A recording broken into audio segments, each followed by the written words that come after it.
মাননীয় সভাপতি মহোদয়, এই পবিত্ৰ সদনত কথা ক'বলৈ সুযোগ দিয়াৰ কাৰণে পোনপ্ৰথমতে আপোনাক ধন্যবাদ জ্ঞাপন কৰিছোঁ। আৰু ইয়াৰ লগে লগে আমাৰ অসমৰ সন্মানীয় যশস্বী কৰ্মদক্ষ মুখ্যমন্ত্ৰী ডক্টৰ হিমন্ত বিশ্ব শৰ্মা ডাঙৰীয়াক ধন্যবাদ জ্ঞাপন কৰিব বিচাৰিছোঁ। তেখেতৰ যি দূৰদৰ্শী চিন্তাৰে যুৱ প্ৰজন্মক আগবঢ়াই লৈ গৈ ৰাজ্য তথা দেশখনৰ যি উন্নয়নৰ অগ্ৰাধিকাৰ দিব বিচাৰিছে, তাৰ কাৰণে তেখেতৰ এই পদক্ষেপ সঁচাকৈ শলাগ ল'বলগীয়া।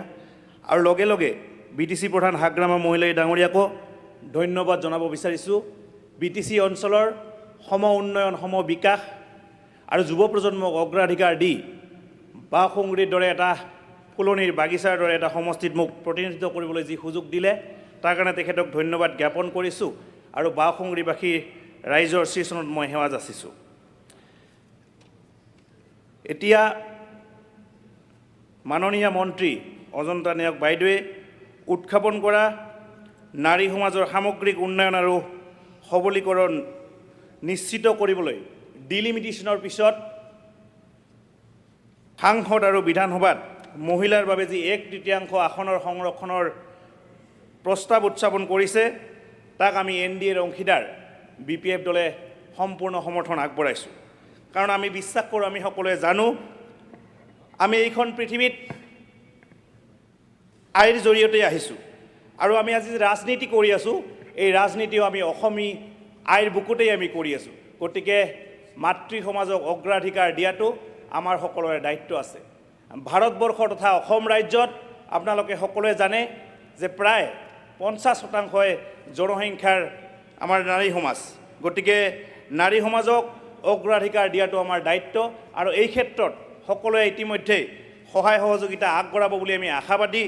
আৰু লগে লগে বৰ্তমানৰ যিখন চৰকাৰ আছে, এই চৰকাৰখনে আই মাতৃ সমাজক বা নাৰী সমাজক আগবঢ়াই লৈ যোৱাৰ কাৰণে ইতিমধ্যেই আপোনালোকে দেখিছে, তেওঁলোকে অৰ্থনৈতিকভাৱে স্বাৱলম্বী কৰাৰ কাৰণে যথেষ্ট কাৰ্যপন্থা হাতত লৈছে। মহিলা উদ্যমিতাই হওক, অৰুণোদয় আঁচনিয়েই হওক, সেল্ফ হেল্প গ্ৰুপৰ ক্ষেত্ৰতেই কওক বা নিযুত মইনাৰ ক্ষেত্ৰতে হওক, আই মাতৃ সমাজক বা নাৰী সমাজক আগবঢ়াই লৈ যোৱাৰ কাৰণে বৰ্তমানৰ চৰকাৰখনে যথেষ্ট কাম কৰি আছে। আৰু এই ক্ষেত্ৰত আমি সকলোৱে ক'বই লাগিব যে বৰ্তমান সমাজ ব্যৱস্থাত আমাৰ জনগোষ্ঠীসমূহক, জাতিসমূহক ধৰি ৰখাৰ ক্ষেত্ৰত নাৰী সমাজেই ভূমিকা লৈ আছে। আজি কোচ ৰাজবংশী সমাজৰ ক্ষেত্ৰতে হওক, পাতানি পৰিধান কৰি আমাৰ আই মাতৃ সমাজে আমাৰ জনগোষ্ঠীটোক পৰিচয় দিছে। বড়ো সমাজৰ কথাই কওক, বড়ো সমাজৰ আজি যি সাংস্কৃতিক দখনাৰ জৰিয়তে সমগ্ৰ বিশ্বতে নাৰী সমাজে উপস্থাপন কৰি আছে বা বিভিন্ন জাতি জনগোষ্ঠীক উপস্থাপনৰ ক্ষেত্ৰত নাৰী সমাজে অগ্ৰণী ভূমিকা লৈ আছে। আৰু এই ক্ষেত্ৰত আমি সকলোৱে নাৰী সমাজক সন্মান জনাই, কিন্তু পৰন্তু ইয়াত নাৰাখি সকলোৱে যিখন প্ৰস্তাৱ আজি উত্থাপন কৰিছে, এই প্ৰস্তাৱখনক সকলোৱে সমৰ্থন জনাব লাগে। আৰু আগন্তুক দিনত ডিলিমিটেশ্যনৰ পিছত 1/3 যি সংৰক্ষণৰ ব্যৱস্থা, তাত সকলোৱে সমৰ্থন জনাব লাগে। এই ক্ষেত্ৰত সন্মানীয় সভাপতি মহোদয়, মই ক'ব বিচাৰিছোঁ, আজি যিটো প্ৰস্তাৱ আনিছে, এই প্ৰস্তাৱটো কেৱল মহিলা আই মাতৃৰ বাবে কেৱল আসন সংৰক্ষণেই নহয়, ই ভাৰতীয় গণতন্ত্ৰক অধিক ন্যায়সংগত আৰু অন্তৰ্ভুক্তমূলক আৰু দূৰদৰ্শী কৰাৰ এক ঐতিহাসিক পদক্ষেপ।